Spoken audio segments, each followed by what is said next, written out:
ایک دفعہ ایک بادشاہ رستہ بھٹک کر کسی ویرانے میں پہنچ گیا۔ وہاں ایک جھونپڑی تھی۔ جھونپڑی میں رہنے والا شخص بادشاہ کو اپنی جھونپڑی میں لے گیا اور مہمان کی خدمت کرنے لگا۔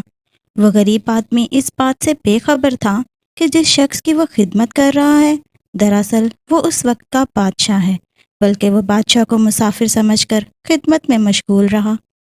یہ سب دیکھ کر بادشاہ بہت خوش ہوا اور جاتے وقت بادشاہ نے اس غریب آدمی سے کہا، تم مجھے نہیں جانتے، میں بادشاہ ہوں۔ یہ کہہ کر بادشاہ نے اپنی انگلی سے انگوٹھی اتاری اور اس غریب آدمی کو دیتے ہوئے کہا، یہ انگوٹھی اپنے پاس رکھو اور جب بھی کوئی ضرورت پیش آئے ہمارے محل میں آ جانا۔ دروازے پر جو دربان ہو اسے یہ انگوٹھی دکھا دینا، ہم کسی بھی حالت میں ہوں گے وہ تمہاری ملاقات ہم سے کروا دے گا۔ کچھ دن کے بعد اس غریب آدمی کو ضرورت پیش آئی اور اسے بادشاہ کا خیال آیا۔ وہ غریب آدمی محل کی طرف روانہ ہوا اور محل کے دروازے پر موجود دربان سے کہا، مجھے بادشاہ سے ملنا ہے۔ دربان نے اوپر سے نیچے تک اسے دیکھا اور سوچا، اس کی کیا اوقات کے بادشاہ سے ملے، اور کہنے لگا، تم بادشاہ سے نہیں مل سکتے۔ غریب آدمی نے دربان کو بادشاہ کی دی ہوئی انگوٹھی دکھائی۔ دربان بادشاہ کی انگوٹھی دیکھ کر حیران رہ گیا۔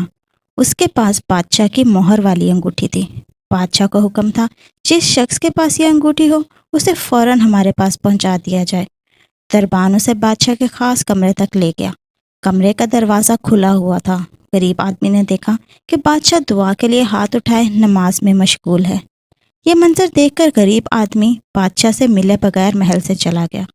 جب بادشاہ نماز سے فارغ ہو گیا تو اس دربان نے بتایا کہ ایک شخص جس کے پاس بادشاہ کی مہر والی انگوٹھی تھی آیا اور ملے بغیر چلا گیا۔ بادشاہ کو اپنا محسن یاد آ گیا اور اسے فوراً دربار میں واپس لانے کا حکم دیا۔ غریب آدمی محل میں واپس لایا گیا۔